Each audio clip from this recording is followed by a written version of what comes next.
এক ইহুদি কিশোর বিষ্ণু ইসলামের খেদমত করতে, ইহুদি ছেলে আমার নবীর খেদমত করতো, তারা ছিল নবীর প্রতিবেশী। তো অনেক দিন হয় ইহুদি ছেলেটা আসে না। বিষ্ণুনবী খোঁজ দিলেন, ঘটনা কি, একটা ইহুদি ছেলে না আমার খেদমতে আসতো, ছেলেটা কই? খোঁজ নিয়ে জানলেন ছেলেটা অসুস্থ। বিষ্ণু ইসলাম ওই ইহুদির বাড়িতে চলে গেলেন ওই ছেলেটাকে দেখা করার জন্য, ভিজিট করার জন্য। সুবহানাল্লাহ পড়বেন না? গেলেন, যে দেখে ইহুদি ছেলেটা মুমূর্ষ, যান যান যায় যায় ভাব, বিছানায় পড়ে আছে, তার বাবা দাঁড়ানো। বিশ্বনবী তার মাথার পাশে বসলেন, মাথায় হাত বুলিয়ে দিলেন, আর ছেলেটাকে বললেন আসলিম, হে ইহুদি ছেলে আসলিম, ইসলাম ধর্ম গ্রহণ করো। তো ছোট্ট ছেলে ভাবে আমরা ইহুদি, এখন ইসলাম ধর্ম গ্রহণ করলে আব্বা যদি বকা দেয়, ফানাযারা ইলা ওয়াজহি আবি, ছেলেটা তার বাবার চেহারার দিকে তাকালো, দেখে আব্বা কি কয়। আব্বা যদি বলে তাইলে ইসলাম ধর্ম গ্রহণ করবে। ইহুদি ছেলেটা তার বাবার দিকে যখন তাকালো, ওর বাবা বলে আতি আবুল কাসিম, আবুল কাসিম যা বলে তাই করো। আবুল কাসিম হচ্ছে বিষ্ণু ইসলামের একটা কুনিয়াত, উপনাম। আমার রাসূলের বড় ছেলের নাম ছিল কাসেম। যেমন দেখবেন আমাদের এলাকায় কারো বড় ছেলের নাম যদি হয় আব্দুল্লাহ, এরা আব্দুল্লাহর বাপ বলে ডাকে। কারো বড় মেয়ের নাম যদি হয় ফাতেমা, এরা কি ডাকে? ফাতেমার বাপ বলে না? তো বিষ্ণু ইসলামের বড় ছেলের নাম ছিল কাসেম। ইহুদি বাবা বলল আতি আবুল কাসেম, আবুল কাসেম যা বলে তাই শোনো, মানে মোহাম্মদ যা বলে তাই শোনো। এই কথা শুনে ছেলে সাহস পাইছে, ছেলে আবার পড়তে আরম্ভ করলো আশহাদু আল্লাহ ইলাহা ইল্লাল্লাহ ওয়া আশহাদু আন্না মুহাম্মাদার রাসূলুল্লাহ, পড়েন আল্লাহু আকবার। বিশ্বনবীর আহ্বান শুনে ওই আহ্বানে সাড়া দিয়ে ইহুদি ছেলে শাহাদা পড়ে মুসলমান হয়ে গেল। তার হৃদয়টার ইমানের নূর দিয়ে আলোকিত করে দিল কে? প্রিয় ভাইরা, এবার রাসূল সাল্লাল্লাহু আলাইহি ওয়াসাল্লাম বের হয়ে আসলেন ঘর থেকে, আর বললেন আলহামদুলিল্লাহিল্লাযী আনকাযাহু মিনান নার, প্রশংসা সে আল্লাহর যে আল্লাহ জাহান্নামে চলে যাচ্ছিল প্রায় এমন একটা লোককে মুহূর্তের মধ্যে কালিমায়ে শাহাদাতের বদৌলতে জান্নাতি বানায় দিলেন। আওয়াজ করে পড়েন সুবহানাল্লাহ। এই হাদিস থেকে আমরা কি শিখলাম? What is the moral of the story? এক নম্বর স্টোরি হলো, প্রতিবেশী ইহুদি হোক হিন্দু হোক, যাবেন, সুসম্পর্ক রাখবেন, উপহার দিবেন, বিপদে পাশে দাঁড়াবেন, তাইলেই তো আপনাদের প্রতি, মুসলমানদের প্রতি তারা আকৃষ্ট হবে, ঠিক কিনা বলেন? আপনি যদি হিন্দুদের সাথে বৌদ্ধদের সাথে নাই মিশেন, নাস্তিকের কাছে নাই যান, তো ইসলামের সৌন্দর্যটা ওরা বুঝবে কেমনি? আমার অনেক হিন্দু পরিচিত ভাই আছে, ওরা আমাদের ইফতারের প্রোগ্রামে এসে একসাথে ইফতারি করে। অনেক মদখোর আমার সাথে বসে একসাথে ডিনার করে, হাফ প্যান্ট পরা, গলায় স্বর্ণের চেইন, হাতে স্বর্ণের ব্রেসলেট, আইসা আমার সাথে ডিনার করছে, আছে এরকম। গাঁজাখোর, আমি বলে আসো, welcome welcome to my dinner, আসো বসো। বসলেই তো আমি ওর ডিএনএ, চিন্তার ডিএনএ চেঞ্জ করে দেওয়ার সুযোগ পাবো, চিল্লায় বলো ঠিক না? আসতে হবে আমার কাছে। Hour door is open, the door of Islam is open 24/7। সবসময় আমাদের ইসলামের দরজা আমার অমুসলিম ভাইদের জন্য খোলা আছে না নেই? এই হাদিস থেকে দুইটা শিক্ষা। এক নম্বর শিক্ষা, প্রতিবেশী মুসলিম হোক অমুসলিম হোক, যান, অসুস্থ হইলে একটু আপেল নিয়ে যান, আঙ্গুর নিয়ে যান, কমলা নিয়ে যান, তাদের সাথে ভালো আচরণ করেন। ইসলামের বিউটি দেখে, সৌন্দর্য দেখে অবাক হবে, নসিব ভালো হলে কোনোদিন কালিমা পড়ে মুসলমান হয়ে যাবে, ঠিক কিনা বলেন? তাহলে অমুসলিমের সাথে ভালো সম্পর্ক। বিশ্বনবী ইহুদির বাড়িতে গেলেন, ইহুদির বাড়ি, আর আমার মুসলমান ভাই আমার কাফের বলে, এরকম আছে না নাই? মুসলিমরা দেখতে পারে না, সহ্য করতে পারে। বিষ্ণু ইসলাম ইহুদির বাড়িতে গেলেন, এটা একটা শিক্ষা। আরেকটা শিক্ষা হলো, আমার প্রতিবেশী যেই ধর্মের হোক আমি সম্পর্ক রাখবো। অসুস্থ হলে যাবো, কি বলেন ভাইরা? যাবেন না? যাবেন না আপনারা? আচ্ছা, 2 নম্বর শিক্ষা হলো, বিষ্ণু ইসলামের খাদেম ছিল ইহুদি, এতদিন খেদমত করলো, একদিনও বিশ্বনবী ওর কালিমার দাওয়াত দেয় নাই। কারণ কি? বিশ্বনবী একটা ভালো সময়ের অপেক্ষা করতেছিলেন, প্রপার টাইমিং। দাঈর কাজ হচ্ছে দাঈ ইলাল্লাহ, সে হচ্ছে সুযোগ সন্ধানী। দাঈ সুযোগ খোঁজে, কখন দাওয়া দিলে ব্যাটে বলে হবে, ঝোপ খোঁজে কোপ মারে, ঠিক কিনা বলেন? বিষ্ণু ইসলাম ভালো সময়ের অপেক্ষা করতেছিলেন, দেখি ভালো সময় আসুক আসুক আসুক আসুক। আস্তে আস্তে এমন সময় আসছে, ছেলে এবার মুমূর্ষ। অসুস্থ ব্যক্তির হৃদয় অত্যন্ত নরম থাকে, হসপিটালে যখন কেউ যায় তার হৃদয়টা বড্ড নরম থাকে, মৃত্যুর ভয়ে তার অন্তরটা নরম থাকে, ঠিক কিনা বলেন? এই প্রপার টাইমিংয়ের অপেক্ষা করতেছিলেন, যখনই টাইমিং পেয়েছেন দাওয়াত দিলেন, পড়ো লা ইলাহা ইল্লাল্লাহ, সুবহানাল্লাহ পড়েন সবাই। বিষ্ণু ইসলাম মক্কাতে কিংবা মদিনাতে অন্য ধর্মের লোকদের সাথে খুব পিসফুলি লাইফ লিড করেছেন, হোক মুশরিক, হোক খ্রিস্টান, হোক ইহুদি, বিশ্বনবী সবার সাথে মিলেমিশে ছিলেন, আলহামদুলিল্লাহ বলেন। ইসলাম হচ্ছে পিসফুল রিলিজিয়ান। অন্য ধর্মের প্রতি সহনশীলতার সবক ইসলাম আমাদেরকে দেয়, কিন্তু প্রতিটি মুসলিমের এটা মনে রাখতে হবে, আল্লাহর কাছে পছন্দনীয় গ্রহণযোগ্য ধর্ম, জীবনাদর্শ একটি, সেটা হচ্ছে ইসলাম। আওয়াজ করে বলেন সেটা কি? লালমনিরহাটের ভাইরা আওয়াজ করে বলুন, আল্লাহর কাছে মনোনীত ধর্ম একটি, সেটা কি? এজন্য রব্বুল আলামিন বলেন ইন্নাদ দীনা ইনদাল্লাহিল ইসলাম, আল্লাহর কাছে মনোনীত গ্রহণযোগ্য অ্যাকসেপ্টেড ধর্ম মতাদর্শ একটা, সেটা হলো ইসলাম।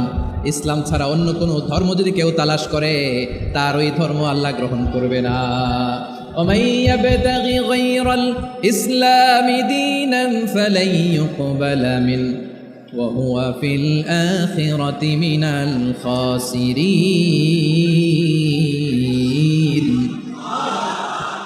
Whoever seek anything except Islam, that won't be accepted from him and he will be loser in the day of judgment. কিয়ামতের দিন ইসলাম ছাড়া কেউ যদি অন্য কোনো ধর্ম তালাশ করেছে দুনিয়াতে, তার এই মতাদর্শ গ্রহণ করা হবে না, and he will be loser. সে হবে লুজার, ক্ষতিগ্রস্ত, হাই হাই কোম্পানির ম্যানেজার, ওর আমও শেষ, সালাও শেষ। আওয়াজ করে বলেন ঠিক কিনা? এজন্য ইসলাম পেয়ে আমরা খুশি না বেজার?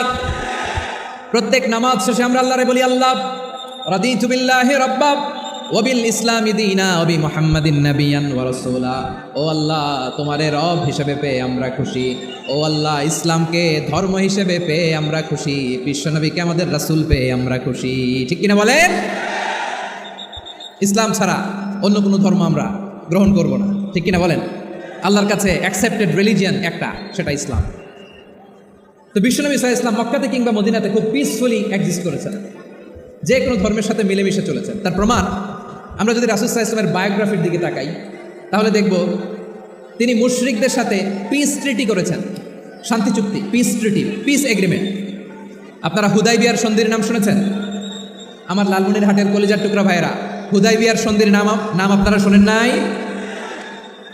ষষ্ঠ হিজরিতে বিষ্ণু ঈসা ইসলাম মুশরিকদের সাথে এই ট্রিটি করেছেন, চুক্তি। কাদের সাথে? মুশরিকদের সাথে। আমরা তো মুসলমান বসতে পারি না, আমরা দুই মুসলিম ভাই একসাথে বসে চা খেতে পারি না, গল্প করতে পারি না। বিষ্ণু ঈসা ইসলাম মুশরিকদের সাথে ট্রিটি করেছেন, হুদাইবিয়ার সন্ধি। এই সন্ধির আগে মক্কা থেকে কেউ মদিনায় যেতে পারে না, মদিনা থেকে কেউ মক্কায় যেতে পারে না। কিন্তু এই সন্ধির পরে ট্রাফিক স্বাভাবিক হয়ে গেল, মক্কার লোকেরা মদিনায় আসতে পারে, মদিনার লোকেরা মক্কায় আসতে পারে। এটাকে বলে সুলহে Hudaybiyyah, the peace agreement of Hudaybiyyah, শান্তি চুক্তি। আমরা পৃথিবীতে এখন অনেক শান্তি চুক্তির নাম শুনি, এগুলো সব the piece treaty of Hudaibiya থেকে কপি করা। আল্লাহু আকবার। তাহলে বিশ্বনবী সাল্লাল্লাহু আলাইহি সাল্লাম তিনি যে শান্তিপূর্ণ সহাবস্থানে বিশ্বাসী ছিলেন, মুসলমানেরা যে অন্য ধর্মের প্রতি সহনশীল, তার প্রমাণ হচ্ছে এই পিস ট্রিটি। মক্কার পার্ট গেল, পিস এগ্রিমেন্ট করলেন, শান্তি চুক্তি। বিষ্ণু ইসলাম মদিনায় যে কি করলেন? মদিনায় যে বিষ্ণু ইসলাম মদিনা চার্টার করলেন, মদিনা সনদ, সাহিফাতুল মদিনা, এটার বলে মদিনা চার্টার। যে ওয়েস্টে, ইউরোপে, আমেরিকাতে তারা অনেক চার্টার করে, সব চার্টার মদিনা চার্টার থেকে কপি করা। আওয়াজ করে পড়েন সুবহানাল্লাহ। বিষ্ণু ইসলাম মদিনায় গেলেন, মদিনাতে মুসলিম, মুশরিক, ইয়াহুদি, এই তিন ধর্মের লোক মিলে সব স্টেক হোল্ডার যারা আছে সবাইকে নিয়ে বিষ্ণু ইসলাম মদিনা চার্টার করলেন, মদিনা সনদ পড়েন সুবহানাল্লাহ। শুধু তাই নয়, মক্কাতে বিশ্বনবী পিস এগ্রিমেন্ট করলেন, শান্তি চুক্তি মুশরিকদের সাথে। মদিনাতে যে বিশ্বনবী মদিনা চার্টার করলেন, মদিনা সনদ করলেন ইহুদিদের সাথে। আবার মদিনাতে বিশ্বনবী ইহুদিদের সাথে পিস ডায়ালগ করলেন, ইন্টারফেথ ডায়ালগ করলেন, আন্তধর্মীয় সংলাপ করলেন। যেই সংলাপের মূল ভিত্তি ছিল তাওহীদ। মূল ভিত্তি ছিল কি? তাওহীদ। বিশ্বনবী ইহুদিদেরকে ডাকলেন, আহ্বান করলেন, আহলাল কিতাবি তাআলাউ ইলা কালিমাতিন সাওয়াইন বাইনানা ওয়া বাইনাকুম আল্লা না'বুদা ইল্লাল্লাহ ওয়া লা নুশরিকা বিহি শাইআন ওয়া লা ইয়াত্তাখিযা বা'দুনা বা'দান আরবাবাম মিন দুনিল্লাহ ফাইন তাওয়াল্লাউ ফাকুলু আশহাদু বিআন্না মুসলিমুন। সুবহানাল্লাহ পড়েন। বিশ্বনবী মদিনার ইহুদিদের ডেকে বললেন, ও ইহুদিরা, শোনো শোনো, আসো এমন একটা আদর্শের প্রশ্নে আমরা একত্রিত হই, যে আদর্শের প্রচার তোমাদের নবীরাও করেছে, আমিও করি, যে আদর্শের কথা তোমাদের পবিত্র ধর্মগ্রন্থগুলোতে আছে, আমার কোরআনেও আছে, সেটা হলো তাওহীদ। আমরা এক আল্লাহ ছাড়া কারো ইবাদত করব না, আল্লাহর সাথে কাউরে শরীক করব না, আল্লাহ ছাড়া কাউরে রব মানব না। পড়েন সুবহানাল্লাহ। তাহলে আমার প্রিয় লালমনিরহাটের ভাইরা, মদিনাতে যেয়ে তিনি মদিনা চার্টার করলেন, মদিনা সনদ, পিস ডায়ালগ করলেন, শান্তির সংলাপ, ইন্টারফেথ ডায়ালগ করলেন, আন্তধর্মীয় সংলাপ, যার ভিত্তি ছিল তাওহীদ। সুবহানাল্লাহ পড়ুন। তাহলে অন্য ধর্মের প্রতি সবসময় ইসলাম সহনশীল, টলারেন্স। যদি আপনি দেখতে চান, ইসলামের নবী বিশ্ব নবীর দিকে তাকান, ঠিক কিনা বলেন? আমরা তো সংখ্যালঘুদের রাইটস প্রোটেক্ট করার জন্য কত আইন বানাই, কত বৈঠক করি, কত সংবাদ সম্মেলন করি। বিষ্ণু সাল্লাল্লাহু আলাইহি ওয়াসাল্লাম সংখ্যালঘুদের রাইটসের ব্যাপারে, অধিকারের ব্যাপারে যে কথা বলেছেন, শুনলে আপনি অবাক হয়ে যাবেন।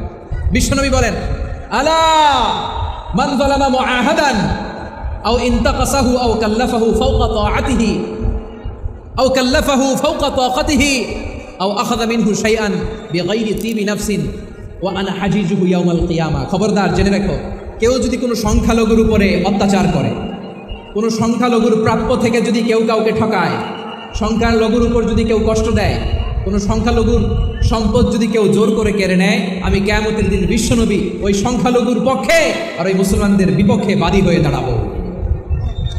সুবহানাল্লাহ বলতে পারলেন না? আল্লাহু আকবার।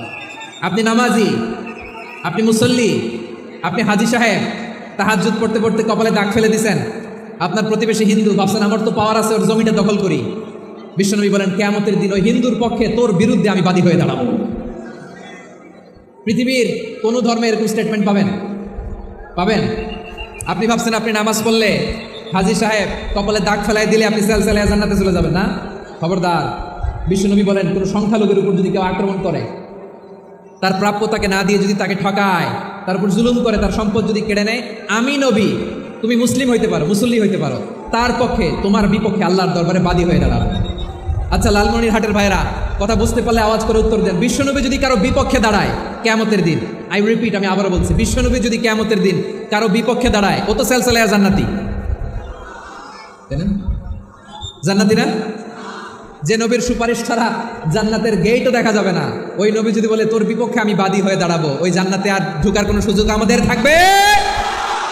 এখানেই শেষ না আমার প্রিয় লালমনিরহাটের ভাইয়েরা, এখানেই শেষ নয়। বিশ্বনবী বলেন, মান কাতালা মুআহাদান, বুখারীর বর্ণনা, মান কাতালা মুআহাদান লাম ইয়ারাহ রাইহাতাল জান্নাহ।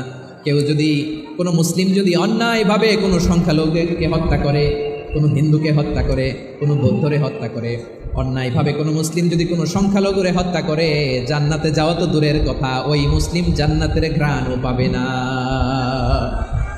সেই বুখারীর বর্ণনা, মান কাতালা মুআহাদান লাম ইয়ারাহ রাইহাতাল জান্নাহ ওয়া ইন্না রিহাহা লা ইউজাদু মিন মাসিরাতি 40 আমা। যে জান্নাতের ঘ্রাণ 40 বছর দূরের রাস্তা থেকেই পাওয়া যায়। সুবহানাল্লাহ। প্রিয় ভাইরা, এখান থেকে জান্নাতে পৌঁছতে লাগবে 40 বছর। এত দূর, কত বছর? সবাই বলেন, কত বছর? এখান থেকে জান্নাতে পৌঁছতে লাগবে 40 বছর। এত দূরে থাকতেই জান্নাতের ঘ্রাণ আপনার নাকে এসে ধাক্কা মারবে। বিষ্ণুই বলেন, যে ব্যক্তি কোনো সংখ্যালঘুকে হত্যা করে, জান্নাতের ঘ্রাণ তো পাবেই, জান্নাতে তো ঢুকতে পারবেই না, জান্নাতের ঘ্রাণও তার নাকে লাগবে না। পড়েন নাউযুবিল্লাহ। তাহলে সংখ্যালঘুদের ব্যাপারে ইসলামে অধিকার দেয়া আছে না নাই? লালমনিরহাটের ভাইয়ের আওয়াজ করে বলেন, আমার সংখ্যালঘু হিন্দু ভাইদের রাইটস, অধিকার আমাদের ইসলামে প্রোটেক্টেড আছে না নাই?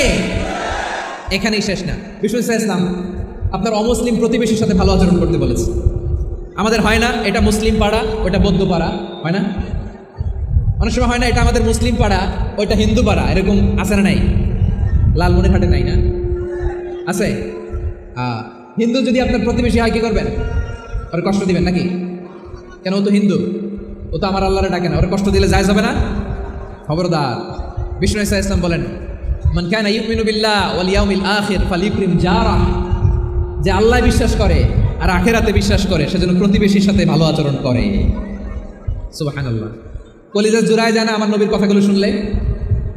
যে আল্লাহ বিশ্বাস করে, যে আখিরাতে বিশ্বাস করে, সেজন্য প্রতিবেশীর সাথে ভালো আচরণ করে। এখানে বলছে মুসলিম প্রতিবেশী বলছে, নামাজি প্রতিবেশী বলছে, আল্লাহ প্রতিবেশী বলছে না। প্রতিবেশী আস্তিক হোক নাস্তিক হোক, প্রতিবেশী মুমিন হোক মুশরিক হোক, প্রতিবেশী হইলেই তার সাথে ভালো আচরণের দরকার আছে না নাই? আমার প্রিয় লালমনিরহাটের ভাইরা, বিষ্ণু ইসলাম ওনার ইহুদি প্রতিবেশীদের দেখাশোনা করতেন। আওয়াজ করে বলেন, কোন প্রতিবেশী?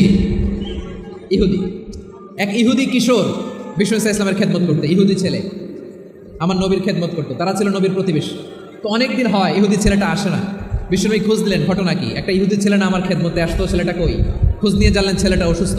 বিষ্ণু ইসলাম ওই ইহুদির বাড়িতে চলে গেলেন ওই ছেলেটাকে দেখা করার জন্য, ভিজিট করার জন্য। সুবহানাল্লাহ পড়বেন না? গেলেন, যে দেখে ইহুদি ছেলেটা মুমূর্ষ, যান যায় ভাব, বিছানায় পড়ে আছে, তার বাবা দাঁড়ানো। বিশ্বনবী তার মাথার পাশে বসলেন, মাথায় হাত বুলিয়ে দিলেন, আর ছেলেটাকে বললেন, আসলিম, হে ইহুদি ছেলে, আসলিম, ইসলাম ধর্ম গ্রহণ করো।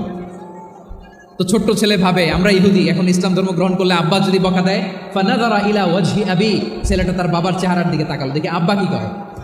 আব্বা যদি বলে তাহলে ইসলাম ধর্ম গ্রহণ করবে। ইহুদি ছেলেটা তার বাবার দিকে যখন তাকালো, ওর বাবা বলে, আতি আবুল কাসিম, আবুল কাসিম যা বলে তাই করো। আবুল কাসিম হচ্ছে বিষ্ণু ইসলামের একটা কুনিয়াত, উপনাম। আমার রাসূলের বড় ছেলের নাম ছিল কাসেম। যেমন দেখবেন আমাদের এলাকায় কারো বড় ছেলের নাম যদি হয় আব্দুল্লাহ, এরা আব্দুল্লাহর বাপ বলে ডাকে। কারো বড় মেয়ের নাম যদি হয় ফাতেমা, এরা কি ডাকে? ফাতেমার বাপ বলে না? তো বিষ্ণু ইসলামের বড় ছেলের নাম ছিল কাসেম। ইহুদি বাবা বলল, আতি আবুল কাসেম, আবুল কাসেম যা বলে তাই শোনো, মানে মোহাম্মদ যা বলে তাই শোনো। এই কথা শুনে ছেলে সাহস পাইছে, ছেলে আবার পড়তে আরম্ভ করলো, আশহাদু আল্লাহ ইলাহা ইল্লাল্লাহ ওয়া আশহাদু আন্না মুহাম্মাদার রাসূলুল্লাহ, পড়েন আল্লাহু আকবার। বিশ্বনবীর আহ্বান শুনে ওই আহ্বানে সাড়া দিয়ে ইহুদি ছেলে শাহাদা পড়ে মুসলমান হয়ে গেল। তার হৃদয়টার ইমানের নূর দিয়ে আলোকিত করে দিল কে? প্রিয় ভাইরা, এবার রাসূল সাল্লাল্লাহু আলাইহি ওয়াসাল্লাম বের হয়ে আসলেন ঘর থেকে, আর বললেন, আলহামদুলিল্লাহিল্লাযী আনকাযাহু মিনান নার, প্রশংসা সে আল্লাহর যে আল্লাহ জাহান্নামে চলে যাচ্ছিল প্রায় এমন একটা লোককে মুহূর্তের মধ্যে কালেমায়ে শাহাদাতের বদৌলতে জান্নাতি বানায় দিলেন। আওয়াজ করে পড়েন সুবহানাল্লাহ। এই হাদিস থেকে আমরা কি শিখলাম? What is the moral of the story? এক নম্বর স্টোরি হলো, প্রতিবেশী ইহুদি হোক হিন্দু হোক, যাবেন, সুসম্পর্ক রাখবেন, উপহার দিবেন, বিপদে পাশে দাঁড়াবেন, তাইলেই তো আপনাদের প্রতি, মুসলমানদের প্রতি তারা আকৃষ্ট হবে, ঠিক কিনা বলেন? আপনি যদি হিন্দুদের সাথে বৌদ্ধদের সাথে নাই মিশেন, নাস্তিকের কাছে নাই যান, তো ইসলামের সৌন্দর্যটা ওরা বুঝবে কেমনি? আমার অনেক হিন্দু পরিচিত ভাই আছে, ওরা আমাদের ইফতারের প্রোগ্রামে এসে একসাথে ইফতারি করে। অনেক মদখোর আমার সাথে বসে একসাথে ডিনার করে, হাফ প্যান্ট পরা, গলায় স্বর্ণের চেইন, হাতে স্বর্ণের ব্রেসলেট, আইসা আমার সাথে ডিনার করছে, আছে এরকম। গাঁজাখোর, আমি বলে, আসো, welcome, welcome to my dinner, আসো বসো। বসলেই তো আমি ওর চিন্তার ডিএনএ চেঞ্জ করে দেওয়ার সুযোগ পাবো, চিল্লায় বলো ঠিক কিনা? আসতে হবে আমার কাছে। Hour door is open, the door of Islam is open 24/7। সবসময় আমাদের ইসলামের দরজা আমার অমুসলিম ভাইদের জন্য খোলা আছে, না নেই? এই হাদিস থেকে দুইটা শিক্ষা। এক নম্বর শিক্ষা, প্রতিবেশী মুসলিম হোক অমুসলিম হোক, যান, অসুস্থ হলে একটু আপেল নিয়ে যান, আঙ্গুর নিয়ে যান, কমলা নিয়ে যান, তাদের সাথে ভালো আচরণ করেন। ইসলামের বিউটি দেখে, সৌন্দর্য দেখে অবাক হবে, নসিব ভালো হলে কোনোদিন কালিমা পড়ে মুসলমান হয়ে যাবে, ঠিক কিনা বলেন? তাহলে অমুসলিমের সাথে ভালো সম্পর্ক। বিশ্বনবী ইহুদির বাড়িতে গেলেন, ইহুদির বাড়ি, আর আমার মুসলমান ভাই আমার কাফের বলে, এরকম আছে না নাই? মুসলিমরা দেখতে পারে না, সহ্য করতে পারে। বিশ্বনবী ইহুদির বাড়িতে গেলেন, এটা একটা শিক্ষা। আরেকটা শিক্ষা হলো, আমার প্রতিবেশী যেই ধর্মের হোক আমি সম্পর্ক রাখবো। অসুস্থ হলে যাবো, কি বলেন ভাইরা? যাবেন না? যাবেন না আপনারা? আচ্ছা, 2 নম্বর শিক্ষা হলো, বিষ্ণু ইসলামের খাদেম ছিল ইহুদি, এতদিন খেদমত করলো, একদিনও বিশ্বনবী ওর কালিমার দাওয়াত দেয় নাই। কারণ কি? বিশ্বনবী একটা ভালো সময়ের অপেক্ষা করতেছিলেন, প্রপার টাইমিং। দাঈর কাজ হচ্ছে দাঈ ইলাল্লাহ, সে হচ্ছে সুযোগ সন্ধানী। দাঈ সুযোগ খোঁজে, কখন দাওয়াত দিলে ব্যাটে বলে হবে, ঝোপ খোঁজে কোপ মারে, ঠিক কিনা বলেন? বিষ্ণু ইসলাম ভালো সময়ের অপেক্ষা করতেছিলেন, দেখি ভালো সময় আসুক আসুক আসুক আসুক। আস্তে আস্তে এমন সময় আসছে, ছেলে এবার মুমূর্ষ। অসুস্থ ব্যক্তির হৃদয় অত্যন্ত নরম থাকে। হসপিটালে যখন কেউ যায় তার হৃদয়টা বড্ড নরম থাকে, মৃত্যুর ভয়ে তার অন্তরটা নরম থাকে, ঠিক কিনা বলেন? এই প্রপার টাইমিংয়ের অপেক্ষা করতেছিলেন। যখনই টাইমিং পেয়েছেন, দাওয়াত দিলেন, পড়ো লা ইলাহা ইল্লাল্লাহ, সুবহানাল্লাহ পড়েন সবাই। তাহলে ইসলাম অমুসলিম প্রতিবেশীর সাথে ভালো আচরণ করতে বলে। ইসলাম অমুসলিম মাতা পিতার সাথেও ভালো আচরণ করতে বলে। মাতা পিতা যদি অমুসলিম হয়, তারা ফেলে দিতে পারবেন? পারবেন? আমার লালমনিরহাটের ভাইয়েরা, অনেক হিন্দু ছেলে আমাদের হাতে শাহাদা পড়ে মুসলিম হয়, কিন্তু ওর মা মুসলমান হয় নাই, বাবাও হয় নাই, এরকম আছে না নাই? তো ও হয়েছে মুসলিম, মা বাপ হিন্দু, এখন মা বাপ কি বাদ?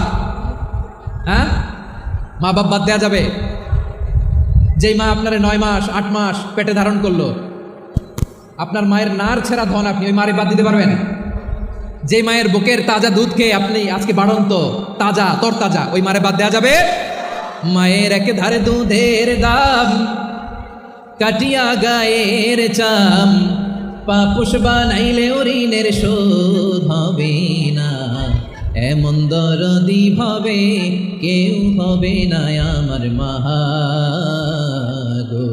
মায়ের এক ধারে দুধের দাম, কাটিয়া গায়ের চাম, পাপুষ বানাইলে ঋণের শোধ হবে না, এমন দরদি ভাবে কেউ হবে না আমার মাহা ঠিক না? মাকে তো বাদ দেওয়া যায় না। وَقَضَى رَبُّكَ أَلَّا تَعْبُدُوا إِلَّا إِيَّاهُ وَبِالْوَالِدَيْنِ إِحْسَانًا। আল্লাহ বলে অবধারিত দুইটা ভার্ডিক্ট তোমাদের জন্য, এক আল্লাহর ইবাদত করবা আর মা বাবার প্রতি ইহসান করবা। আদেশ রাখা, মা বাবার প্রতি ইহসান করতে হবে। আমার মা হিন্দু হোক ভালো আচরণ করতে হবে, বৌদ্ধ হোক ভালো আচরণ করতে হবে।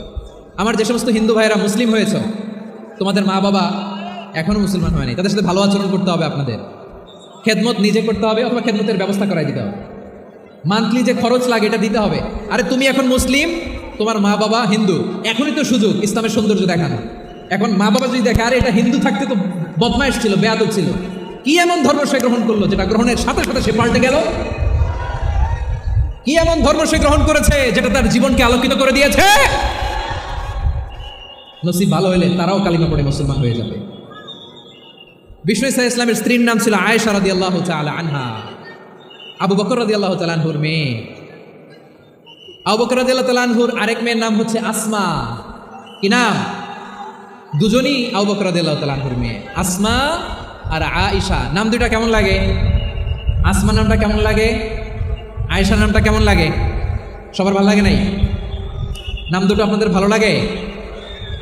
লালমনির হাটে অনাগত যদি কন্যা সন্তান হয়, যদি মনে চায় আসমা রেখে দিতে পারবেন, যদি মনে চায় আয়েশা রেখে দিয়েন।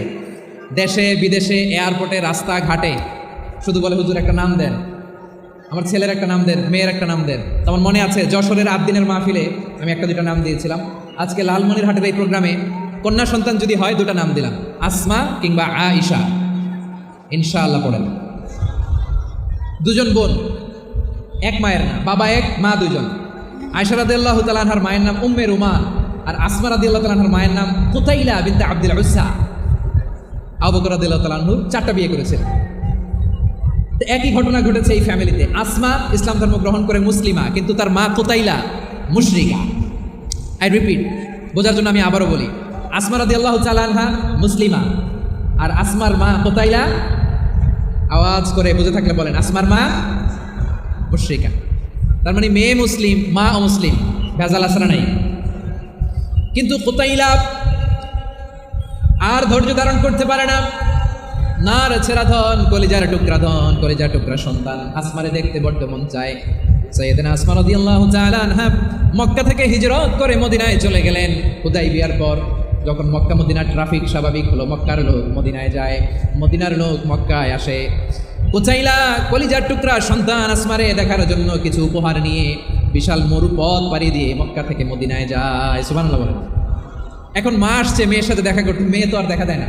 মেয়ে ভাবছে আমার মা তো মুশরিকা, অপবিত্রা, তার সাথে কি দেখা দেয়া যাবে? বিশ্বনবীর দরবারে চলে গেলেন। সুবহানাল্লাহ বলেন। কি সৌভাগ্যবান ছিল তারা! মাসলা জানার দরকার হলেই নবীর দরবারে চলে যেত। ঘরে বউয়ের সাথে ঝগড়া হলে নবীর দরবারে চলে যেত। অনেক সাহাবী বলে আমার পেটে ক্ষুধা লাগলো আমি নবীর কাছে চলে যেতাম, কারণ নবীর চেহারার দিকে তাকালেই আমার পেটের ক্ষুধা মিটে যেত।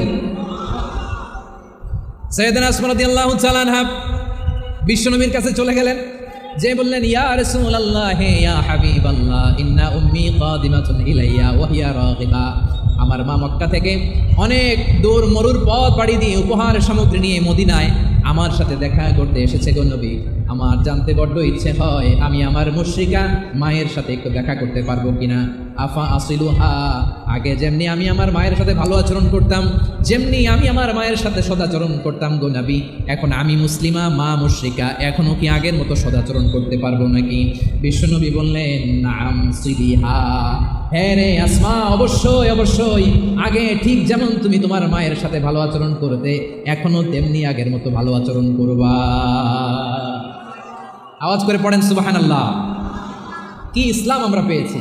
কত ব্রড মাইন্ডেড আমাদের ইসলাম, কত ওপেন মাইন্ডেড ইসলাম, কত ওপেন আপ করতে পারে, চিন্তা করতে পারেন।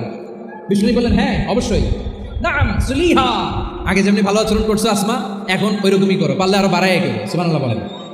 তাহলে আমার যে হিন্দু ভাইয়েরা, হিন্দু বোনেরা, ইমানের বদৌলতে দৌলতে আপনি ধন্য হয়েছেন, আপনার আম্মা আব্বা এখন মুসলমান হয় নাই, তাদের জন্য দোয়া করেন, তাদের জন্য দোয়া করেন, আল্লাহ যেন তাদেরকেও ইমানের দৌলত দান করেন। আমরা সবাই পড়ি আমিন, আরো জোরে পড়েন আমিন। এখন বলেন, ইসলাম কি ন্যারো মাইন্ডেড রিলিজিয়ান না ব্রড মাইন্ডেড? লালমনিরহাটের যুবক ভাইরা আওয়াজ করো, ইসলাম কি ন্যারো মাইন্ডেড না ব্রড মাইন্ডেড? কতটা ব্রড মাইন্ডেড দেখেন। বিশ্বনবী সাল্লাল্লাহু আলাইহি সাল্লাম অমুসলিমরা যদি নবীকে উপহার দিত, ওই উপহারও বিশ্বনবী গ্রহণ করতেন। সুবহানাল্লাহ পড়েন। আপনার অমুসলিম বন্ধু যদি উপহার দেয়, সেটাও আপনি নিতে পারবেন, যেটা নেওয়া জায়েজ। কিন্তু আপনার বন্ধু যদি আপনার মদের বোতল দেয়, নিতে পারবেন? হ্যাঁ, মদের বোতল দিলে পারবেন না। আপনার বন্ধু যদি আপনার পর্ক দেয়, পর্ক, শুকরের গোশত মিশ্রিত কোনো খাবার, ওটা নিতে পারবেন না। হালাল যে কোনো জিনিস নিতে পারবেন। বিশ্বনবী সাল্লাল্লাহু আলাইহি ওয়াসাল্লাম অমুসলিমদের দেয়া হাদিয়া গ্রহণ করতেন। কেমন নবী ছিলেন? আমার নবীরে চিনে নেন, আমার নবীর অ্যাটিটিউড জেনে নেন। বিশ্বনবী সাল্লাল্লাহু আলাইহি ওয়াসাল্লাম যখন কোনো জনপদে যেতেন, 3টা অপশন নিয়ে যেতেন। প্রিয় ভাইয়ের আওয়াজ করে বলতে হবে, কোনো জনপদে গেলে আমার নবীর অপশন থাকতো কয়টা? আমার মতো 3 আঙ্গুল উঁচু করে দেখান আর বলুন, আমার নবী কোনো জনপদে গেলে কয়টা অপশন নিয়ে যেতেন? 1 নম্বর অপশন আসলিম তাসলাম। নতুন এলাকায় গেলে বলতেন আসলিম তাসলাম, ইসলাম ধর্ম গ্রহণ করো, শান্তিতে থাকবা, আমার ভাই হয়ে যাবে, আমরা ভাই ভাই। ইসলাম মানো, আমরা ভাই ভাই। অপশন নাম্বার কত? 1। যদি বলে না ইসলাম মানবো না, ওকে, অপশন নাম্বার 2, মুসলিম হওয়ার দরকার নাই, লা ইকরাহা ফিদ্দিন, ইসলামে কোনো বাড়াবাড়ি নাই। খ্রিস্টান আসো থাকো, বৌদ্ধ আসো থাকো, ইহুদি থাকতে চাও থাকো, কিন্তু আমরা যেহেতু রিজিওনাল সুপার পাওয়ার, আমাদের আন্ডারে থাকো, ট্যাক্স দিয়া থাকো, এটা বলে জিজিয়া। আলেম যারা আছেন বুঝবেন, এটা আরবিতে কি বলে? জিজিয়া। You pay us the tax, we will give you the security. তোমরা ট্যাক্স দিবা, আমরা সিকিউরিটি দিব, আমাদের আওতায় থাকবা, কেউ তোমাদেরকে আক্রমণ করতে পারবে না, আমরা নিরাপত্তা দিব। সুবহানাল্লাহ বলেন। এটা অপশন নাম্বার কত? আচ্ছা, বুঝে থাকলে বলেন, 1 নম্বর অপশন কি ছিল? ইসলাম। ইসলাম মানো, শান্তিতে থাকবা, ভাই ভাই, আমরা ভাই ভাই। অপশন নাম্বার 2, ট্যাক্স দাও, আমরা নিরাপত্তা দিব, মুসলিম হওয়া লাগবে না। এখন 1 নম্বরও মানে না, 2 নম্বরও মানে না, মুসলিম হবো না, ভালো, খ্রিস্টান থাকো, ট্যাক্স দাও, আমরা সিকিউরিটি দিব না, এটাও মানি না। বিষ্ণু বলেন, তাহলে তলোয়ার আমাদের আর তোমাদের মাঝে ফায়সালা করবে। মুসলিমও হবে না, ট্যাক্স দিবা, নিরাপত্তা দিব, আমরা সুপার পাওয়ার, আমাদের আন্ডারে থাকবে, এটাও না। তাহলে তোমাদেরকে তো আমরা বিশ্বাস করতে পারি না, কখন না কখন বিশ্বাসঘাতকতা করো, কার সাথে মিলে হাত মিলাও, তলোয়ার আমাদের মাঝে ফায়সালা করবে। তখন তিনি জেহাদের সশস্ত্র সংগ্রামের ঘোষণা দিতেন। সুবহানাল্লাহ পড়েন। দেখেন, পশ্চিমারা জেহাদকে এইভাবে চিত্রায়িত করে না। ওরা জেহাদ বলতে বোঝায় তলোয়ার, হাত কাটো, গলা কাটো না। জেহাদ সশস্ত্র সংগ্রাম 3 নম্বরে। অধিকাংশ ক্ষেত্রেই বিশ্বনবীর সুন্দর আচরণ দেখে, আরে আমার নবীর যে নুরানি চেহারা, অনেকে তো কেবল সিরেফ চেহারাটা দেখেই কালিমা পড়ে মুসলমান হয়ে গিয়েছে। যারা মুসলিম হয় নাই, তারা তাদের ইসলামেই বলবৎ ছিল, ট্যাক্স দিয়ে ইসলামের আন্ডারে ছিল। যারা এটাও মানে নাই, ওইটাও মানে নাই, তাদের বিরুদ্ধে জেহাদ। বিশ্বনবী ইসলাম 7ম হিজরিতে যখন খায়বার বিজয়ের পরে ইসলাম রিজিওনাল সুপার পাওয়ার হিসেবে আত্মপ্রকাশ করলো, বিশ্বনবী চিঠি লিখলেন অন্যান্য সুপার পাওয়ারের কাছে, রাষ্ট্রীয় চিঠি লেখে এক রাষ্ট্রপ্রধান আরেক রাষ্ট্রপ্রধানের কাছে। ঠিক কিনা বলেন? জানেন না আপনারা? এই যে 24-এর ছাত্র নাগরিক অভ্যুত্থানে, এই অভ্যুত্থান যখন শুরু হয়, আমি তখন সাউথ আফ্রিকাতে একটা স্ট্যাটাস দিয়েছিলাম, কোটা নয়, গোটা দেশ সংস্কার করা লাগবে। শুধু বাংলাদেশ নয়, সারা বিশ্বের বাংলা ভাষাভাষী লোকেরা এই আন্দোলনের সাথে সমর্থন তারা করেছে, এটাকে সাপোর্ট করেছে, তারা সমর্থন দিয়েছে। আমাদের ইউনাইটেড আরব আমিরাতের বাংলাদেশি ভাইরা, তারা সেখানে রাস্তায় নেমে এসেছিল, জানেন? ওইখানে ডেমনস্ট্রেশন করা যায় না, সেখানকার সরকার তাদেরকে যাবজ্জীবন দিয়েছিল। তখন আমাদের এই যে প্রধান উপদেষ্টা ডক্টর মোহাম্মদ ইউনূস সরাসরি G2G বলে, এটারে G2G, government to government, G2G, উনি চিঠি লিখলেন যে তাদেরকে, ইউর হাইনেস, হে সম্মানিত আমির, আপনি আমার এই চিঠির কারণে আমার সম্মানে এই 53 জন বাংলাদেশিকে মাফ করে দেন। এই চিঠির বদৌলতে বেকসুর খালাস পেয়ে গিয়েছিল আমাদের ভাইরা। জানেন না এই ঘটনা আপনারা? তাহলে গভর্নমেন্ট টু গভর্নমেন্ট চিঠি দেওয়া হয়। 7ম হিজরিতে বিষ্ণু ইসলাম সব সুপার পাওয়ারের কাছে চিঠি দিলেন, রোমান সম্রাটের কাছে, পারস্য অধিপতির কাছে, মিশরের অধিপতির কাছে, সবার কাছে চিঠি লিখলেন।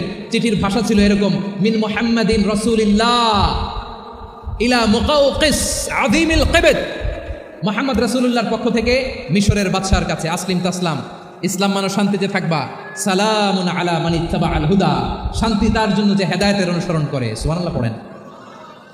তো এই চিঠি অনেকে ভালোভাবে রিসিভ করেছে, অনেকে এই চিঠি পাওয়ার পরে নবীর কাছে আবার ইন রিটার্ন উপহার পাঠিয়েছে। কি পাঠিয়েছে? উপহার। মিশরের বাদশা মুকাউকিস, তিনি বিশ্বনবীকে বিশাল এক উপহারের ডালি পাঠিয়েছেন। মিশরের বাদশা মুকাউকিস ছিলেন ধর্মে খ্রিস্টান। লালমনিরহাটের ভাইয়েরা আওয়াজ করে বলেন, মিশরের বাদশা ধর্মে কি ছিল? খ্রিস্টান। কি উপহার দিয়েছিল আমার নবীকে? শুনতে মনে চায়? আওয়াজ নাই লালমনিরহাটের গলায়। শুনতে মনে যায়? 1000 স্বর্ণ মুদ্রা, 1000 স্বর্ণ। 2টা খ্রিস্টান দাসী, একজনের নাম মারিয়া বিনতে শামউন আল কিবতিয়া, আরেকজনের নাম সিরিন বিনতে শামউন আল কিবতিয়া। একজন খ্রিস্টান দাস 20 থান কাপড় জামা বানানোর জন্য, আমরা নবী যেন সেলাই করে জামা বানাতে পারে, এই জন্য 20 থান কাপড়, 20 থান ফাইন গার্মেন্ট, সুবহানাল্লাহ পড়বেন না? এরপরে একটা গাধা যেটার নাম ছিল উফাইর, আর একটা খচ্চর, এটার নাম ছিল দুলদুল। খচ্চর চিনেন?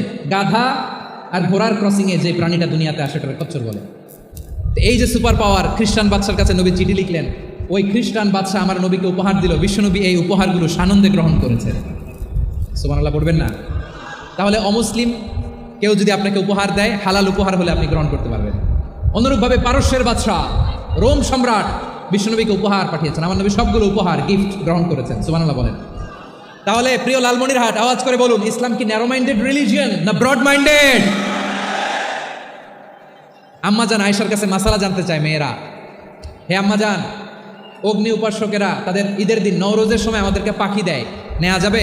উনি বললেন, ওরা জবাই করে দিলে নেওয়া যাবে না, কিন্তু ওরা যদি ফলমূল এরকম খাবার দেয় এগুলো নেওয়া যাবে। তার মানে অমুসলিমদের দেয়া উপহার এটা গ্রহণ করা যায়। সুবহানাল্লাহ বলেন। শুধু তাই নয়, বিষ্ণু ঈসা ইসলাম অমুসলিমদের সাথে আর্থিক লেনদেনও করেছেন, ফিনান্সিয়াল ডিলিং করেছেন। অমুসলিমদের সাথে প্রয়োজনে আপনি ফিনান্সিয়াল ডিলিং করতে পারবেন। আমরা প্রায় দেখি বাজারের মিষ্টির দোকানগুলো আমার হিন্দু ভাইদের। লালমনিরহাটে মিষ্টির দোকান, দইয়ের দোকান কারা চালায়? হিন্দুরা চালায়। তারপরে যে বারবার সব চুল কাটে যে নাপিত, অধিকাংশ নাপিতের দোকানে কারা? আমার হিন্দু ভাইরা। আপনি চুল কাটতে পারবেন কিনা? পারবেন কিনা বলেন? পারবেন। তার দোকান থেকে দই মিষ্টি কিনতে পারবেন কিনা? হ্যাঁ, আমার মুসলিম ভাইয়ের দোকান থাকলে ওইটার আমি বেশি প্রায়োরিটি দিব, ঠিক কিনা?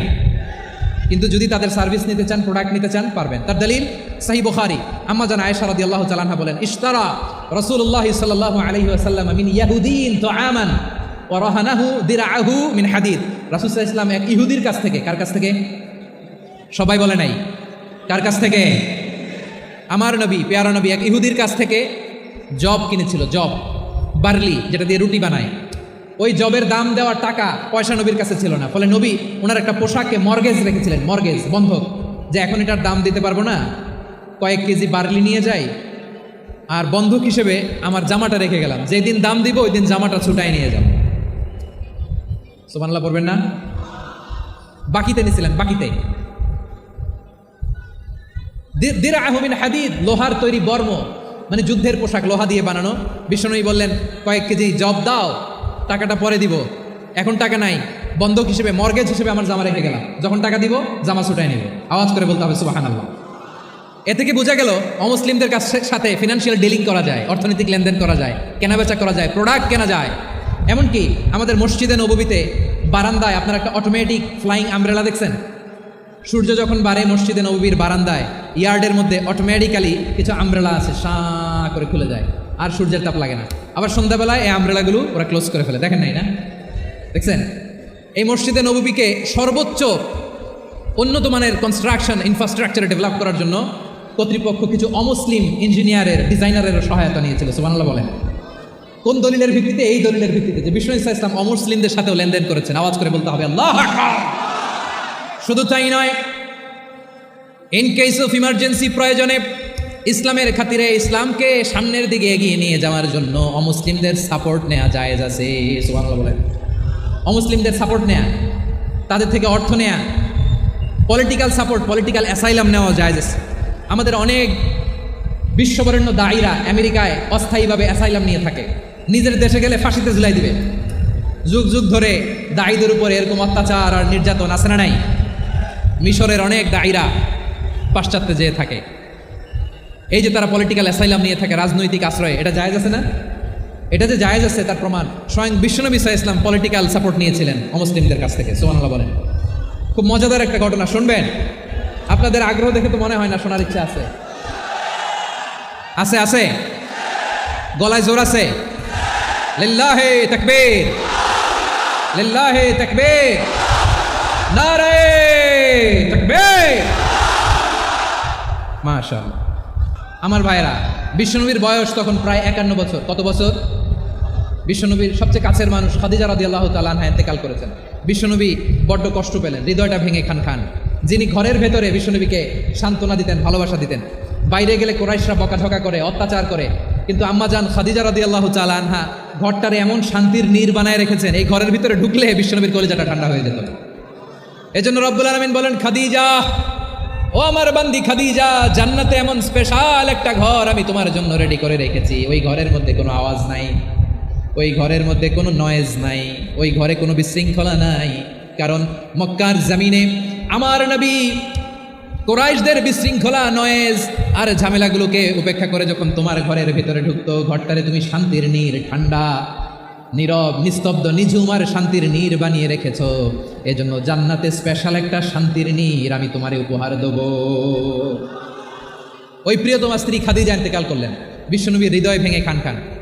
আবার ওনার চাচা আবু তালেব ইন্তেকাল করলেন, যিনি পলিটিক্যাল শেল্টার দিতেন নবীকে। কে দিতেন? আবু তালেবের ভয়ে, বিশ্বনবীর এই চাচার ভয়ে কোনো মুশরিক নবীর গায়ে হাত দেওয়ার সাহস পায় নাই। এখন স্ত্রীও নাই, চাচাও নাই, নবীকে আশ্রয় দেওয়ার কেউ নাই। নবীর চারদিকে অন্ধকার। নবী এখন কই যাবেন? আমার পেয়ারা নবী নতুন স্টেশন খুঁজতেছেন, নতুন দাওয়াতি প্ল্যাটফর্ম খুঁজতেছেন। তিনি যায়েদ বিন হারেসা রাদিয়াল্লাহু তাআলা আনহুকে নিয়ে মক্কার পাশের একটা নেইবরিং সিটি তায়েফে চলে গেলেন। কোথায় চলে গেলেন? লালমনিরহাটের ভাইয়ের আওয়াজ করে বলেন, কোথায় গেলেন? তায়েফে চলে গেলেন দিনের দাওয়াত দেওয়ার জন্য। কি দেওয়ার জন্য? নাকি জমি কিনতে গেছিলেন? জমি কিনতে, দুনিয়ার যশ খ্যাতির জন্য, নিজের কোনো লাভের জন্য? তায়েফবাসীদেরকে জাহান্নামের আগুন থেকে বাঁচানোর জন্য আওয়াজ করে বলতে হবে, ঠিক কিনা? বিশ্বনবী বিশাল মরুপথ, পাহাড়ি পথ পাড়ি দিয়ে তায়েফের মরুজমিনে গেলেন কোরআনের দাওয়াত নিয়ে, ইমানের দাওয়াত নিয়ে। কিন্তু তায়েফের লোকেরা বিশ্বনবীর দাওয়াতকে শুধু প্রত্যাখ্যান করেই থামে নাই, তারা বিশ্বনবীর সাথে অত্যন্ত খারাপ আচরণ করেছে। বিশ্বনবীকে শারীরিকভাবে হেনস্থা করেছে, আমার নবীকে শারীরিকভাবে অত্যাচার করেছে, আমার পেয়ারা নবীর গায়ে পাথর মেরেছে, বিশ্বনবীর গা বেয়ে ঝরঝর করে রক্ত ঝরেছে। নবী জামিনের মধ্যে লুটিয়ে পড়েছেন, আবার মেরেছে। আবার নবী হাঁটতে শুরু করলেন, পেছন থেকে আবার মেরেছে। আবার নবী রক্তাক্ত হয়ে জামিনের মধ্যে লুটিয়ে পড়লেন, আবার মেরেছে। বিশ্বনবীর মতো এত সুশ্রী মানব, বিশ্বনবীর মতো এত শুভ্র মানব, বিশ্বনবীর মতো এমন চমৎকার দেহাবয়ব দিয়ে রব্বুল আলামিন কাউকে বানান নাই। এরকম চমৎকার মানুষটাকে তারা তায়েফের ওই জমিনে রক্তাক্ত করেছে। বিশ্বনবী দুনিয়ার কোনো স্বার্থের জন্য সেখানে যান নাই, নিজের কোনো লাভের জন্য, প্রাপ্তির জন্য যান নাই, তায়েফবাসীদের জাহান্নামের আগুন থেকে বাঁচাতে গিয়েছে। ঠিক কিনা বলেন? খেয়ে না খেয়ে দিনী প্রচারের কাজে নিজেকে দিয়েছ বিলিয়ে, তায়েফের কাফিরেরা চিনল না সে আলো, দুষ্ট ছেলেদের পিছু দিল লেলিয়ে। পাথরের আঘাতে ক্ষত বিক্ষত হয়ে সারা শরীর থেকে রক্ত ঝরে। হে রাসূল তোমাকে ভুলি আমি কেমন করে, হে রাসূল তোমাকে ভুলি আমি কেমন করে। পারেন না আপনারা? ধরুন আমার সাথে, হাজার ব্যথা বেদনার পরে ফিরে আসনি তুমি আপন ঘরে, দিনের আলো তুমি ছড়িয়ে দিতে চলে গেলে মদিনায় মক্কা ছেড়ে। হে রাসূল তোমাকে ভুলি আমি কেমন করে, হে রাসূল তোমাকে ভুলি আমি কেমন করে। ঠিক কিনা বলে? প্রিয় ভাইরা, তায়েফের ছেলেরা নবীকে রক্তাক্ত করলো। আমার নবী কই যাবে? কই যাবে? মক্কায় জায়গা নাই, তায়েফে জায়গা নাই। তায়েফ থেকে ভারাক্রান্ত মন নিয়ে আমার নবী মক্কায় ফিরে আসলেন। বিশ্বনবী মক্কায় ঢুকতে পারেন না।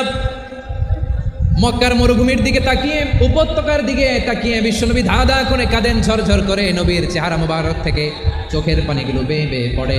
আমার জন্মস্থান, আমার শৈশব, কৈশোর, যৌবন কেটেছে এই মক্কায়, আমার এলাকায় আমি ঢুকতে পারি না। বিশ্বনবী মক্কার অনতি দূরে দাঁড়িয়ে জায়েদকে পাঠালেন, জায়েদ যাও দেখো কেউ আমাকে সাপোর্ট করার মতো আছে কিনা, যাও অমুকের কাছে যাও। জায়েদ গেলেন, তারাও প্রত্যাখ্যান করে ফিরিয়ে দেয়। বিশ্বনবী বললেন যাও অমুক লোকের কাছে যাও, তিনিও প্রত্যাখ্যান করে ফিরিয়ে দিলেন। কেউ বিশ্বনবীকে আশ্রয় দিতে রাজি হয় না। নিজ জন্মভূমিতে বিতাড়িত বিশ্বনবী সর্বশেষ বিশ্বনবী বললেন যাও মুতঈম ইবনে আদির ঘরে যাও। মুতঈম ইবনে আদি মুশরিক, তার কাছে যাও। গেলেন, মুতঈম ইবনে আদি রাজি হয়ে গেল। সুবহানাল্লাহ বলেন। দেখেন, অনেক বিপদের সময়ও আমি নিজে সাক্ষী, সামাজিকভাবে, রাজনৈতিকভাবে কত ঝঞ্ঝা, কত ষড়যন্ত্র, কত কনস্পাইরেসি পাড়ি দিয়ে আমাদেরকে সামনে এগিয়ে যেতে হয়। এই শত্রুদের ভেতরেও একজনকে দাঁড় করিয়ে দেয় যে আল্লাহর কোরআনের জন্য রেডি হয়ে যায়। করেন সুবহানাল্লাহ। মুতঈম ইবনে আদি, আল্লাহ তার মনকে নরম করে দিলেন। মুতঈম বলে, মুহাম্মদ আমি তোমাকে আশ্রয় দিব। তার দুই ছেলেকে পাঠালেন, যাও খোলা তলোয়ার নিয়ে, স্কট দিয়ে, গার্ড অফ অনার দিয়ে মোহাম্মদকে মক্কায় ঢুকাও, আর বলো আমি আমান দেব। আমান কি দিব? আমান মানে সিকিউরিটি, নিরাপত্তা। সিকিউরিটি ছাড়া, আমান দেওয়া ছাড়া কেউ থাকতে পারতো না মক্কায়। দুই ছেলে বিষ্ণু ইসা ইসলামকে নিয়ে আসলো। নবী কাবার চারদিকে তাওয়াফ করলেন, নামাজ পড়লেন। আবু জাহেল, উতবা, শাইবা, ওয়ালিদ ইবনে মুগীরা সবাই দেখে, কেউ কিছু করতে পারে না। কারণ মুতঈম ইবনে আদি ঘোষণা দিয়েছেন, আমি মোহাম্মদকে আমান দিয়েছি, মোহাম্মদের গায়ে যেন কেউ স্পর্শ না করে। আওয়াজ করে পড়েন সুবহানাল্লাহ।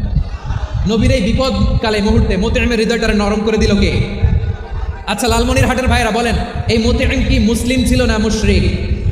সবাই বলতে হবে মুসলিম না মুশরিক। তাহলে মুশরিকের কাছ থেকে নবী পলিটিক্যাল অ্যাসাইলাম, আধুনিক রাষ্ট্রবিজ্ঞানের ভাষায় পলিটিক্যাল অ্যাসাইলাম যেটাকে বলে, রাজনৈতিক আশ্রয়, ওনার আমান বা নিরাপত্তার এই ঘোষণায় তিনি মক্কায় ঢুকলেন। যতদিন নিরাপত্তা ছিলেন। মুতঈম যখন মারা গেল, বিষ্ণু ইসা ইসলাম হিজরত করে মদিনায় চলে গেলেন। সুবহানাল্লাহ। কিন্তু মুতঈম যে বিশ্বনবীর উপকার করছে, এটা বিশ্বনবী বলে নাই। আমাদের অনেকে আছে, উপকার করার পরে আর খেয়াল থাকে না, খাওয়ার পরে গলা দিয়ে নামলে আর খেয়াল থাকে না, এরকম আছে না নাই? আমার নবী বলে নাই। বদরের প্রান্তরে 70 জন কাফেরকে যখন বন্দি করে বিশ্বনবীর সামনে হাঁটু গেড়ে দাঁড় করানো হলো, বসানো হলো, 70 জন কাফের। কয়জন? বিশ্বনবী তাদের দিকে তাকিয়ে বললেন, সহিহ বুখারীর বর্ণনা, লাউ কানাল মুতঈম ইবনে আদি হাইয়ান সুম্মা কাল্লামানি হাউলাইন নাতনা লা তারাকতুহুম লাহু। বদরের প্রান্তরে 70 জন বন্দি কাফিরের দিকে তাকিয়ে আমার নবী বললেন, আজকে মুতঈম ইবনে আদি যদি বেঁচে থাকতো, আর তোমাদের 70 জনের ব্যাপারে যদি মুতঈম এক বাক্যে একটা সুপারিশ করতো, তার সম্মানে আজকে তোদের সবাই আমি মাফ করে দিতাম। সুবহানাল্লাহ। নাই? ওই যে চিল্লাচিল্লি যে কথা বোঝে নাই, কোন জিনিস মিস করছে ওরা নিজেরাও বোঝে নাই। বিশ্বনবী মুতঈমের এই সাহায্যের কথা বলে নাই। 70 জন মুশরিক হাঁটু গেড়ে বসা, নবী চাইলে এখনই এক্সিকিউশন অর্ডার দিতে পারে। তিনি বললেন, আজকে যদি মুতঈম বেঁচে থাকতো, আর মুতঈম যদি তোদের জন্য সুপারিশ করতো, এই আবর্জনাগুলোর ব্যাপারে সুপারিশ করতো, আমি মুহূর্তেই তোদেরকে এমনি মাফ করে দিতাম। এবার বলেন, ইসলাম কি ন্যারো মাইন্ডেড না ব্রড মাইন্ডেড? শুধু তাই নয়, যাকে যে সম্মান দেয়ার আমার নবী দিতেন, হোক আস্তিক হোক নাস্তিক, হোক মুসলিম হোক অমুসলিম। বিষ্ণু ইসা ইসলাম যখন রোমান সম্রাটের কাছে চিঠি লিখেছেন, আমার প্রিয় লালমনিরহাটের ভাইরা, অল্প কয়েক মিনিট কয়েকটা জরুরি কথা বলবো, এদিকে তাকান, এদিকে তাকান। রোমান সম্রাটের কাছে বিষ্ণুনবী যখন চিঠি লিখলেন, মিন মুহাম্মদ রাসূলিল্লাহ ইলা হিরাকলা আযীমের রোম। মুহাম্মদের পক্ষ থেকে হিরাক্লিয়াসের কাছে, যিনি হচ্ছেন আযীমের রোম। এটা নবী নিজ থেকে বানায় লিখছেন, অতিরিক্ত সম্মান দিয়ে। কোনো রাষ্ট্রপ্রধান যখন আসে, তাদেরকে আমরা কি বলি জানেন? তার নামের শেষে HE এটা লিখতে হয়, H.E. মানে হিজ এক্সেলেন্সি। কি লেখে? হিজ এক্সেলেন্টি, অথবা ইউর হাইনেস, ইউর ম্যাজেস্টি। দেখেন, বিশ্বনবী সাল্লাল্লাহু আলাইহি ওয়াসাল্লাম সব নবীদেরও নবী। তিনি একজন মুশরিক খ্রিস্টান সম্রাট, রোমান সম্রাটের কাছে চিঠি লিখতে যায়, লিখতেছে, ইলা হিরাকলা আযীমের রোম, হিরাক্লিয়াসের কাছে আমার চিঠি, যিনি রোমের আযীম, হিজ হাইনেস, মানে রোমের অনেক সম্মানিত এক বাহাদুর। আওয়াজ করে বলেন সুবহানাল্লাহ। তার মানে যাকে যে সম্মান দেয়ার, এটা বিশ্বনবী দিতেন। এমনকি যে ইহুদিরা ভালো ছিল, এই ইহুদিদেরও প্রশংসা করেছেন বিশ্বনবী মুহাম্মদুর রাসূলুল্লাহ সাল্লাল্লাহু আলাইহি ওয়াসাল্লাম। এক ইহুদির প্রশংসা করেছেন বিশ্বনবী। ইহুদির কার? আমি তো আমার ভাইয়ের প্রশংসা করি না, আমি তো এক আলেম আরেক আলেমরে স্পেস দেই না, আমি তো এক দায়ী আরেক দায়ীর সাথে বসতে চাই না। আমার নবী ইহুদির প্রশংসা করে। কার প্রশংসা? ওই ইহুদির নাম ছিল মুখাইরেক। সিরাত গ্রন্থ ঘাটলে পাবেন। তিনি বলেছেন, মুখাইরেক খাইরু ইয়াহুদ, Mukhayriq is the best of the জুইশদের মধ্যে সে সবচেয়ে ভালো। কেন প্রশংসা করলেন তার? এর কারণ মদিনা চার্টারে কথা ছিল, সব ধর্মের মুসলিম, মুশরিক, ইহুদিরা মিলে মদিনাকে রক্ষা করবে। কিন্তু 3য় হিজরিতে যখন উহুদের যুদ্ধ শুরু হলো, সবার কথা ছিল, যেই আক্রমণ করে আমরা মদিনাকে বাঁচাবো। কোন শহরকে বাঁচাবো? মদিনাকে। কিন্তু কুরাইশরা যখন অ্যাটাক করলো, ইহুদিরা আর আসে না, ইহুদিরা আর বেরোয় না। বিষ্ণু বললেন, ওহে ইহুদিরা, তোমরা না চুক্তি করলে আমার সাথে যে মদিনা বাঁচাতে সবাই ঝাঁপিয়ে পড়বো, আসো। একটা ইহুদিও বেরোয় না, কেউ আসে না সেদিন, একজন ছাড়া। তার নাম মুখাইরেক। তার নাম কি? মুখাইরেক বাহাদুরের মতো ঘোড়সাওয়ার হয়ে বেরিয়ে গেলেন এবং বললেন, গোটা ইহুদি সাম্রাজ্যের একজনও যদি না আসে, আমি মুখাইরেককে কেউ ঘরে আটকে রাখতে পারবে না। বেরিয়ে আসলেন এসে বললেন আমি মুহাম্মদের পক্ষে যুদ্ধ করব, আমি মারা গেলে আমার সম্পদ আমার উত্তরাধিকারীরা পাবে না, আমার সম্পদ তোমরা মুহাম্মদকে দিয়ে দিবা। সুবহানাল্লাহ বলেন। উহুদের ময়দানে 70 জন মুসলমান শহীদ হলো। এই ইহুদি সেও মুসলমানের পক্ষে যুদ্ধ করে নিহত হলো। সুবহানাল্লাহ বলেন। মুসলিমদের লাশ যখন নিয়ে আসা হলো, এই মুখাইরিকের লাশ নিয়ে আসা হলো। মুসলিমদের লাশের পাশে মুখাইরিকের লাশ দেখে বিশ্বনবী মুখাইরিকের প্রতি অনেক খুশি হলেন। আর বিশ্বনবী খুশি হয়ে বললেন, মুখাইরিক খৈরু ইয়াহুদ, মুখাইরিক যদিও তুমি ইহুদি তারপরে তুমি সব ইহুদিদের মধ্যে সেরা ইহুদি। পড়েন সুবহানাল্লাহ। আমার নবী ইহুদিকেও সম্মান দিতে কার্পণ্য করে নাই। আওয়াজ করে বলেন আল্লাহু আকবার। প্রিয় ভাইরা, এবার সর্বশেষ আওয়াজ করে বলেন, ইসলাম কি ন্যারো মাইন্ডেড নাকি ব্রড মাইন্ডেড? সবাই বলেন ন্যারো মাইন্ডেড না ব্রড মাইন্ডেড? এজন্য অমুসলিম হইলেই তারা আমাদের শত্রু নয়। শত্রু কারা? এই লালমনিরহাটের ভাইরা শোনেন, শত্রু কারা? যে সমস্ত অমুসলিম আমাদেরকে নিশ্চিহ্ন করে দিতে চায়, যে সমস্ত অমুসলিম আমাদের ভূখণ্ড থেকে আমাদেরকে তাড়িয়ে দিতে চায়, যে সমস্ত অমুসলিম আমার ধর্ম নিয়ে তুচ্ছতাচ্ছিল্য করে চিল্লায় বলেন ঠিক কিনা, তারা আমাদের শত্রু। সাধারণ অমুসলিমরা আমার শত্রু নয়। এই যে হিন্দুরা থাকে এরা আমার ভাই, বৌদ্ধরা আমার ভাই, খ্রিস্টানরা আমার ভাই, ইহুদিরা আমার ভাই। তারা দিনই ভাই নয়, তারা মায়ের পেটের ভাই নয়, তারা মানবিক দিক থেকে ভাই। ও মানুষ, আমিও মানুষ। ইসলাম মানুষকে সম্মান করে, চিল্লায় বলো ঠিক কিনা। যারা আমাদের অস্তিত্বকে নিশ্চিহ্ন করতে চায়, যারা আমাদের ভূখণ্ডকে দখল করতে চায়, যারা আমাদেরকে নিয়ে মকারি করে, ফান করে, টিটকারি করে, আমার ধর্ম নিয়ে খেলা করে, তাচ্ছিল্য করে, ওদের বিরুদ্ধে আমাদের জিহাদ। সাধারণ মুসলিম আমাদের শত্রু নয়। আপনি জানেন নিউ ইয়র্কে, আমি তো নিউ ইয়র্কে ছিলাম অনেকদিন, ওখানে ফিলিস্তিনিদের পক্ষে যখন আমরা মিছিল করেছি, অনেক ইহুদি আমাদের সাথে মিছিলে দাঁড়িয়েছে। কারণ ওরাও জানে এই ভূখণ্ড ফিলিস্তিনিদের ভূখণ্ড। আওয়াজ করে বলো লালমনিরহাট ঠিক কিনা। ইসরায়েলের রাজধানী খোদ তেল আবিবে অনেক ইহুদিরা বেঞ্জামিন নেতানিয়াহু তার বিরুদ্ধে মিছিল করেছে। তো তারা কি আমাদের শত্রু? না। অনেক খ্রিস্টান আমাদের সাথে আমাদের স্বার্থ রক্ষায় আমাদের পাশে দাঁড়িয়েছে। খেয়াল রাখবেন, হিন্দু আর হিন্দুত্ববাদ এক নয়, ইহুদি ধর্ম আর জায়নিজম এক নয়। জায়নিজমের বিরুদ্ধে আমাদের সংগ্রাম, আমাদের জেহাদ, চিল্লায় বলেন ঠিক কিনা। এই যে ফিলিস্তিনের ভাইরা, তারা তাদের স্বাধীনতা সংগ্রামের জন্য লড়াই করছে, করে যাচ্ছে, আমরা এটাকে সমর্থন জানাই, চিল্লায় বলো ঠিক কিনা। কাশ্মীরের ভাইরা স্বাধীনতার জন্য সংগ্রাম করছে, আমরা সেই সংগ্রামকে সমর্থন জানাই, আওয়াজ করে বলো ঠিক কিনা। যারাই আমাদের ইসলামকে নিশ্চিহ্ন করতে চায় তাদের বিরুদ্ধে আমাদের সংগ্রাম, আওয়াজ করে বলতে হবে ঠিক কিনা। ওই সমস্ত দুর্বৃত্তদের সাথে আমাদের কোনো সম্পর্ক নাই। ঐক্যবদ্ধ থাকতে পারি, ওই দুর্বৃত্তরা চান্স পাবে না। আমরা ঐক্যবদ্ধ থাকতে রাজি আছি। লালমনিরহাটের ভাইরা, আমরা ঐক্যবদ্ধ থাকলে ওই দুর্বৃত্তদের কালো হাত ভেঙে দিতে আমাদের সময় লাগবে না। তাদের কালো হাত ভেঙে দিতে রাজি আছে মুসলমান? কারা কারা রাজি? দু হাত তুলে দেখাও। আমার প্রাণপ্রিয় লালমনিরহাটের ভাইরা, শত্রু কাফের আর অশত্রু কাফেরের মধ্যে পার্থক্য আছে না নাই? আবু তালেব মুশরিক, আবু জাহেল মুশরিক, কিন্তু দুই মুশরিকের পার্থক্য আছে না নাই? আবু তালেব নবীর চাচা, মুশরিক, মারা গিয়েছে মুশরিক অবস্থায়, কিন্তু আজীবন আমার নবীকে আগলে রেখেছে, আমার নবীকে সাপোর্ট করেছে, ভালোবেসেছে। আবু জাহেল মুশরিক, মারা গিয়েছে মুশরিক হিসেবে, আজীবন আমার নবীর বিরুদ্ধাচারণ করেছে। আবু জাহেলের শক্তি, সামর্থ্য, স্ট্র্যাটেজি, প্ল্যান সব আমার নবীর বিরুদ্ধে ছিল। আবু জাহেলের কারণে একটা দিন শান্তিতে আমার নবী মক্কায় ঘুমাতে পারে না, চিল্লায় বলেন ঠিক কিনা। এজন্য রাব্বুল আলামিন বলেন, লা ইয়ানহাকুমুল্লাহু আনিল্লাযীনা লাম ইউকাতিলুকুম ফিদ-দীন ওয়া লাম ইখরিজুকুম মিন দিয়ারিকুম আন তাবাররুহুম ওয়া তুকসিতু ইলাইহিম ইন্নাল্লাহা ইউহিব্বুল মুকসিতিন।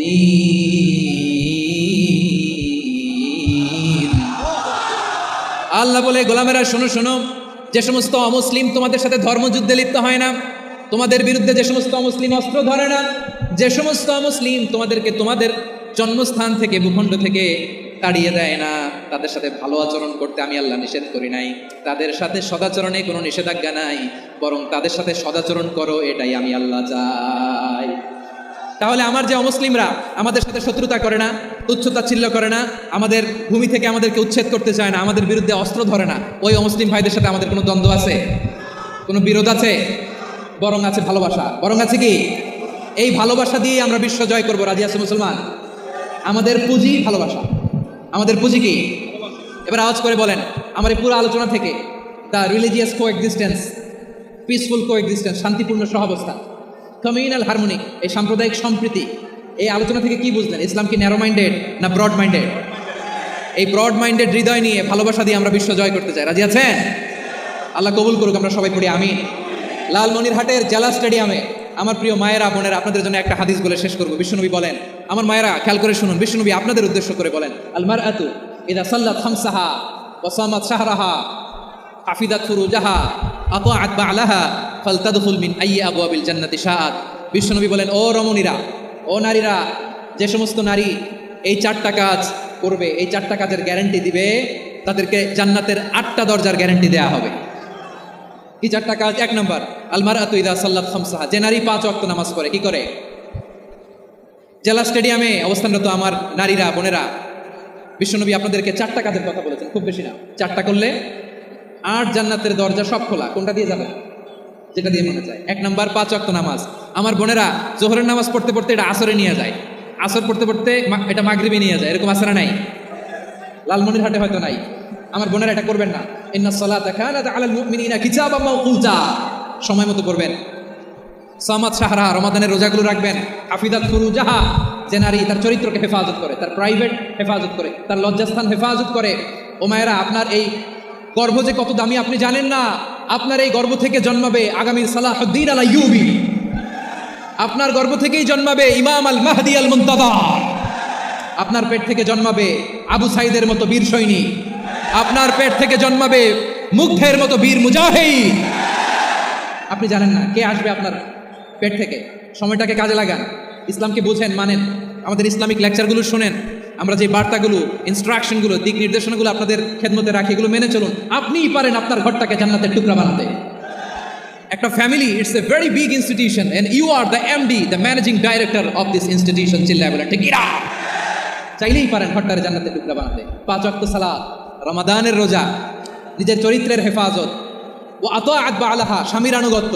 এটাতে অনেকে ভুল করে থাকে। হায় রে আমার বোনেরা, স্বামীর আনুগত্যকে এটা নিজের অপমান মনে করবেন না। আপনার স্বামী আপনার সবচেয়ে বড় গার্ডিয়ান, তিনি আপনার সবচেয়ে ভালো চায়।